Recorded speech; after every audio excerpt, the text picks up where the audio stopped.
The vision में आपका स्वागत है। मैं हूं आपका मेज़बान ज़फ़र इकबाल।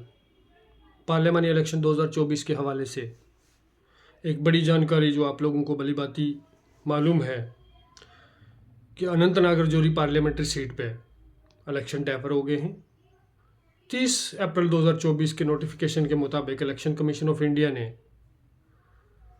ये नोटिफिकेशन जारी किया, लेकिन इसमें सबसे बड़ा सवाल कि किसको है इसका फ़ायदा और किसको है नुकसान इलेक्शन टैपर का, और क्या ये पॉलिटिकली है या टेक्निकली है। इस बात पे भी आपसे बातचीत करेंगे। और दूसरी जो सबसे अहम बात कि क्या इस पे दोबारा नॉमिनेशन हो सकता है या दोबारा कोई कैंडिडेट इस पे अपना पर्चा दाखिल कर सकता है। सबसे पहले इस हवाले से आपको बताते चलें कि एक बार अगर इलेक्शन का नोटिफिकेशन जारी हो गया और नॉमिनेशन फाइल हो गई, स्क्रूटनी होने के बाद सिर्फ एक ही सूरत में दोबारा नॉमिनेशन हो सकती है, और वो है कि इलेक्शन रद्द हों। जब तक इलेक्शन रद्द ना हो तब तक इस पर दोबारा नॉमिनेशन के नोटिफिकेशन अनाउंस नहीं हो सकती। तो ये साफ बात है कि इसके ऊपर अब दोबारा कोई नॉमिनेशन नहीं होने वाली है, और ना ही कोई नया लीडर इसमें आने वाला है। जिन लोगों ने फॉर्म फिलअप किए हैं वही अब इस लड़ाई में लड़ेंगे, वही अब इलेक्शन लड़ेंगे। लेकिन जो दावे किए जाते थे कि अगर इलेक्शन डेफर होता है तो यहाँ पे नया लीडर आएगा या हमारा लीडर आएगा, तो वो सारे दावे खोखले हैं, बेबुनियाद हैं। लिहाजा अनंतनाग राजौरी पार्लियामेंट्री सीट के ऊपर दोबारा कोई नॉमिनेशन नहीं होने वाली है। वही लीडर, वही पार्टियां जिन्होंने अपनी नॉमिनेशन पहले फाइल की, वो इलेक्शन कंटेस्ट करेंगी। अब आते हैं दूसरी बात पे कि क्या ये पॉलिटिकली था या टेक्निकली। तो सबसे बड़ी बात, टेक्निकली अगर है तो ये चीज़ मद्देनज़र पहले रखनी चाहिए थी जब डिलिमिटेशन हुआ था। ये भली बाती मालूम है कि राजौरी और पुंछ का राबता अनंतनाग या शोपियां पुलवामा से सिर्फ मुगल रोड के थ्रू होता है, और वो भी साल में 6 महीने बंद रहती है। तो ये चीज़ें पहले देखनी चाहिए थी गवर्नमेंट को भी, और जो जो लीडरान थे या जिन्होंने इसकी सजेशन दी, तो खैर वो तो उसके ऊपर अब कोई बात की नहीं जा सकती। लेकिन मौजूदा सूरत हाल में अगर देखा जाए तो थोड़ा टेक्निकली और थोड़ा पॉलिटिकली इन्वॉल्वमेंट दोनों हैं इसमें। पॉलिटिकली ये बीजेपी ने एक्सटेंड किया अपनी सपोर्ट अपनी पार्टी को, लेकिन उसमें अभी प्रचार और प्रसार में दिन काफ़ी कम बचे हैं। तो इसलिए इसे पॉलिटिकल नज़रिए से भी देखा जाता है कि उनको अपनी पार्टी के लिए प्रचार और प्रसार करने में टाइम मिलेगा। ज़्यादातर लोगों की राय इसी पे बनती है, इसको पॉलिटिकली इसीलिए एंगल दिया जाता है। लेकिन अब ये आप लोग भली भांति जानते हैं कि क्या ये पॉलिटिकल है या टेक्निकल है। लेकिन इसका सबसे बड़ा फ़ायदा किसको और सबसे बड़ा नुकसान किसको हो सकता है। तो फ़ायदे की अगर बात करें तो इन जनरल जम्मू कश्मीर अपनी पार्टी को फ़ायदा होता हुआ दिख रहा है।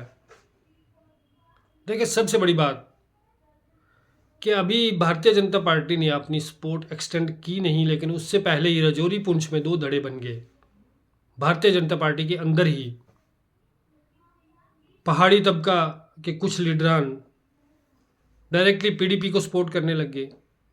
और वहीं कल मैंडर में भी एक इंसिडेंट हुआ है, परसों कल का वीडियो वायरल हो रहा है,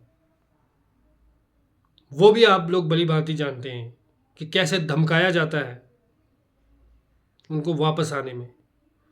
तो सबसे बड़ा फ़ायदा मुझे लगता है इसी चीज़ को, इनको भारतीय जनता पार्टी को इसलिए है कि वो अपने वोटरान, जो उनके वोटर पीडीपी की तरफ, पीडीपी के पाले में गए हैं, उन्हें वापस लाने में वक्त मिलेगा। और क्या वो वक्त या वो ये जो वक्त मिला है, क्या इस वक्त में वो उनको वापस ला सकते हैं? ये एक बहुत बड़ा एक क्वेश्चन मार्क है, खासकर पुंछ रजौरी के उन वोटरान के लिए जिन्होंने पहले भारतीय जनता पार्टी और फिर अब पीडीपी को सपोर्ट किया है। तो ये फ़ायदा इस रूप में भी ये जो सबसे बड़ा फ़ायदा है हमारे नज़रिए में या जनरल पब्लिक के नज़रिए में, कि भाई वो अपनी पार्टी को फ़ायदा मिल सकता है कि वो अपने वोटरान में को मनाने में टाइम मिलेगा। नुकसान की जहाँ तक बात करें तो सबसे पहले जो ट्राइबल्स हैं, जो पुंछ रजौरी के गुज्जर तबका और पहाड़ी तबका से भी कई लोग वो मूव करते हैं अपने ठिकानों से टेम्परेरी ठिकाने के लिए, जो गर्मियों में पहाड़ियों पे जाने का जो उनका सिलसिला है वो भी शुरू हो गया है। तो वो काफ़ी तादाद में वो लोग, खासकर रजौरी और पुंछ से उनकी मूवमेंट होती है।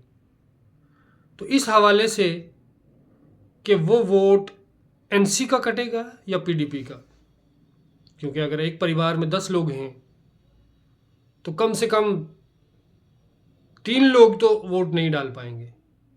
उनको वहाँ उन ठिकानों पे रहना होगा जहाँ उन्होंने मूव, या कुछ लोग तो रास्ते में होंगे। तो क्या वो रास्ते से वापस आके अपना वोट डालने में, या उनके लिए कोई बंदोबस्त ऐसा, तो ऐसा कुछ दिखाई नहीं दे रहा है। ये एक सबसे बड़ी एक मुद्दे की बात भी है कि ऐसे लोगों का, जो लोग माइग्रेंट हैं, जो लोग गर्मियों में पहाड़ियों पर जाते हैं, उनका वोट देने का हक इसलिए भी ज़ाया हो जाता है कि कोई मशीनरी या कोई ऐसा मैकेनिज़्म नहीं है कि वो अपना वोट कहीं पर दे सकें। तो ये नुकसान ओवरऑल नज़रिए से ज़्यादा एनसी को दिखता है, एनसी का वोट कम होने के चांसेस हैं, और उसके बाद पीडीपी के भी हैं। लेकिन नुकसान की जहाँ तक बात करें, एनसी और पीडीपी को कहीं ना कहीं बराबर का नुकसान झेलने को मिल सकता है, और वहीं अपनी पार्टी को फ़ायदा होने को जा सकता है। जैसा कि जो मशीनरी है, जो अपनी पार्टी की मशीनरी है या बीजेपी की मशीनरी है, उन्हें अपने रूठे हुए लीडरों को मनाने में और लोगों तक पहुंचने में और ज़्यादा टाइम लगेगा। फ़िलहाल इस जानकारी के साथ कि इलेक्शन डेफर हो गए हैं, अब 25 मई को होंगे। और दूसरी सबसे बड़ी बात कि इस रजौरी अनंतनाग पार्लियामेंट्री सीट पे अब दोबारा नॉमिनेशन नहीं होने वाली है, वही लीडर अनकंटेस्ट करेंगे जो पहले थे। इस उम्मीद के साथ कि आप सब लोग घरों से निकलें और अपने वोट का सही इस्तेमाल करें, सही लीडर को चुनें। मिलते हैं आपके साथ अगले वीडियो में, तब तक के लिए खुदा हाफिज़।